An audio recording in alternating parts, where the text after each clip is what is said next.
highest to lowest. Look, the way the ETF approval process works, and James knows this better than anyone, is that most ETFs are approved at the staff level of the SEC. These are like full-time, lifelong employees of the SEC who do the work to evaluate each ETF and decide if it meets the standards. And they did that, and they said yes, which is great. That was the euphoria moment. But then the SEC has this weird thing where any single commissioner can just sort of raise their hand and say, I think we should pocket veto this and discuss it later as a group. And the commissioners are, of course, the 5 politically appointed leaders of the SEC. And so what happened with our ETF application, which happened before with a somewhat similar product from Grayscale, is that the staff approved it. It was going to turn into an ETF. And then one or more commissioners raised their hands and said, if there could be a perception that if these 10 assets were traded together in an ETP or ETF, then it would kind of set precedents that maybe the rest of them could be approved? Maybe. Yeah, I think I can't talk about our listing specifically, and the lawyer on my shoulder tells me to tell you that. Yeah. But if you think generically, like if you think over the history of how we got to where ETFs are in crypto, they sort of let futures-based ETFs for Bitcoin launch, and then were put into a box where you got spot Bitcoin ETFs. And I do wonder if they don't want to set some sort of precedent. What James mentioned about generic listing standards, the idea there is, in an equity ETF, you don't have to go and ask the SEC for permission to launch an S&P 500 equity ETF. You can just launch it as long as it fits a certain set of rules, and whether there's a passionate community that's interested, engaged, and excited to buy it. And if those two things are true, I think you have a great prospect. So if you look at something that we filed for, whether it's Solana or XRP or Dogecoin, they fit all of those characteristics. I'm not sure Litecoin fits those characteristics. Maybe other people disagree. That's why we've seen 3 people file for that. But you haven't seen us file for Litecoin for those sorts of reasons. So we're going to be selective. You're going to see us file for more single asset ETPs, but we're not going to do everything because we're not sure everything will be successful or needs an ETF attached to it. You said that you look for use cases, community, things like that. Bitcoin and ETH, I would say. Yeah.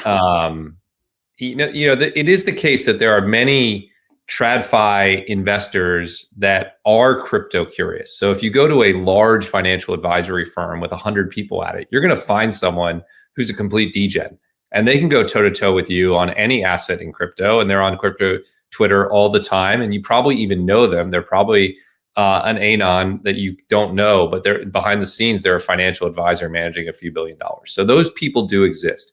But if you talk the rank and file, the average advisor, the average family office, the average person on a pension board, they vaguely know what Bitcoin and ETH are. And then they're used to buying the S&P 500, the NASDAQ 100, diversified exposure. They might want, a 5% allocation to crypto, but they're like, I can't put 5% just in one of these assets. I think there's going to be a lot of advisors that are going to lean in and be like, okay, I'm just going to buy this index product. Even if it's only 10% these other coins, that's what I'm going to do because I like diversification. I think for that reason, these index type products are going to be, I don't think they'll quite get to the size of the Bitcoin ETFs. Maybe I'm wrong, but I do think they will likely be bigger than even the Ethereum products are today, which are over $10 billion. Wow. Yeah, I agree with that. I think they're going to be the second biggest category. If you think most of the flows into ETFs are from TradFi investors, which over time will be true, I think a lot of them are just going to, buy the index the same way they do in stocks and bonds. So I think they'll be, they'll be very significant. And I think they'll be, after Bitcoin, the second biggest category in crypto. So, okay, I will say this: we had a kind of a situation like this where we had futures Solana ETFs and leverage futures or derivatives based ETFs that have exposure to Solana launch before the XRP versions, and the XRP versions have got more assets and flows than the Solana version. So, but that said, like the derivatives based products are nowhere near as high in the list of demand for investors as the spot products would be. We do have a pseudo spot product from Rex Osprey that went through a whole bunch of loopholes and end arounds to try and get exposure to spot Solana with staking. That's also done very well. I think in the near term, I would bet on XRP, but over the long term, I'd probably bet on Sol getting more assets on that side of things, just because, like you kind of mentioned. There is an army of people who are really passionate about XRP, and I think it would do exceptionally well out of the gate. It doesn't matter, again, that 90% of people hate it. What matters is 10% of people love it. That's what drives the flows on those initial days. And I think it would do well. If Solana is ripping, I think Solana is facing somewhat of a... Yes, but there's probably enough room for 1 or 2 or 3 to operate and to have pretty successful businesses. So I think the long tail, probably not a lot of assets. Like I said, I think it'll go Bitcoin, index products, maybe Ethereum, maybe one of these other ones will upset Ethereum potentially, who knows?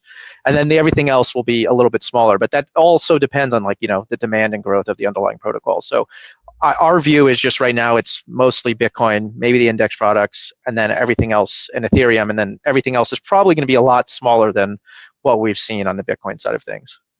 Yeah, I agree with that. I'd also add, I'm really optimistic on Bitcoin and Ethereum inflows over the next year. So I think they're going to pull down a lot of assets. I think some of these small funds, smaller assets will do well. I wouldn't be a competitor, but I'm glad they're here, right? They're doing the work. They're laying the groundwork. So yeah, I think it's great. And I do think they've turned their focus to ETH. As you mentioned, they filed for staking. And I think I wouldn't be shocked if behind the scenes, their sales team got a kick to get ETH into gear. I think that sort of thing definitely can happen. But yeah, as I wrote in that tweet thread, you know, ETH has been on a tear. Yeah, up 160% since its April lows. Right now, it's talking about getting to $4,000, maybe taking out its all-time highs. And I tried to explain what was happening, and I made the analogy straight back to Bitcoin. If you wonder why Bitcoin is up 120% since the ETF launched, it's that ETFs and companies have been buying 5 times the supply of Bitcoin. And Econ 101 says more demand than supply equals higher prices. And what happened in that said, I don't think this space is going to be winner take all. So yeah, that's my 2 cents on the Ethereum smart contract side of things. How about? Go ahead, Matt. Oh, I was just going to add one more thing. I think the other thing with ETH is it stumbled into its narrative. Like if you think about ETH for the last 2 years, it was ultrasound money, it was digital oil, it was all these things. The community couldn't agree. And in the last 2 months, it's the chain for stablecoins and tokenization.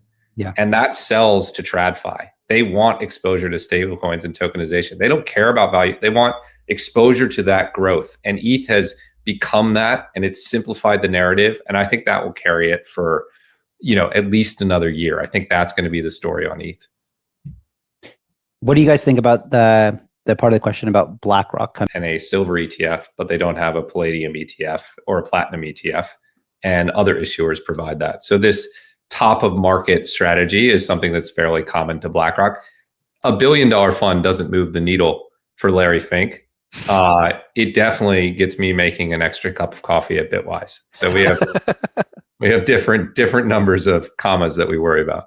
One thing I do think they will do, I think they'll enter the index space, probably, most likely. It may not launch all, 7 different altcoin ETFs, but I would be shocked if BlackRock in the next year or 2 doesn't have an index product. I think we're going to see a proliferation of those products over the coming year or 2. Like, yeah, we're going to get all these single asset ones, but people are going to, revenue weight them, and they're going to do all these different things to weight them. They're going to do. They were logically consistent. They would have to then say, of course, we'll give exposure to Ethereum because it does have cash flow like characteristics.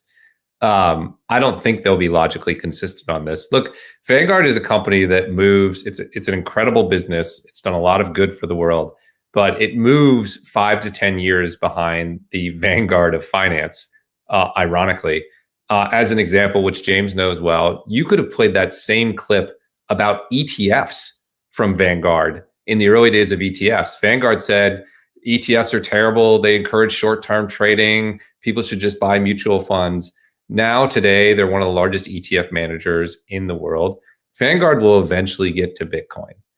Look, we've seen everyone convert. Michael Saylor was anti-Bitcoin in 2013. Dollars to tens, 20s, $50 billion. Isn't Vanguard going to have to pay attention to that? And then they're going to be building funds on Ethereum. How are they telling their investors you can't have access to Ethereum if they're building funds on it? I'm really confident that they will be in the next 3 to 5 years. That's the direction the industry is moving in. So I think they're in a bind and they'll have to unwind it. They're right now, for the most part, the average person doesn't really have exposure to the space aside from maybe like MicroStrategy and a Vanguard Total Stock Market Fund. So yeah. Do you see most people doing a small allocation? Or I mean, I know about a year ago when the ETFs first launched, it was a very conservative discussion. Hey guys, like why don't you put 0.5%, 1%, kind of get people's toes wet, and then I heard even just not too long ago that a lot of that kind of suggestion was actually, it was read, and I forget who wrote the report, but it was one of the big ones, like increasing it to 7% or something like that. Reasons that James said, these national account platforms are just now unlocking. For what it's worth, the due diligence they do is absolutely extraordinary. The most recent package we filled out was 650 pages long and involved multiple on-site visits from their teams. They really do this at a serious level. That's why it takes a long time. The other fact I would add, sad fact for me, but a fun fact for you, is the average Bitwise client allocates after 8 meetings. And if they started doing quarterly meetings when the Bitcoin ETF launched, they finish that run at the end of this year and start allocating in 2026.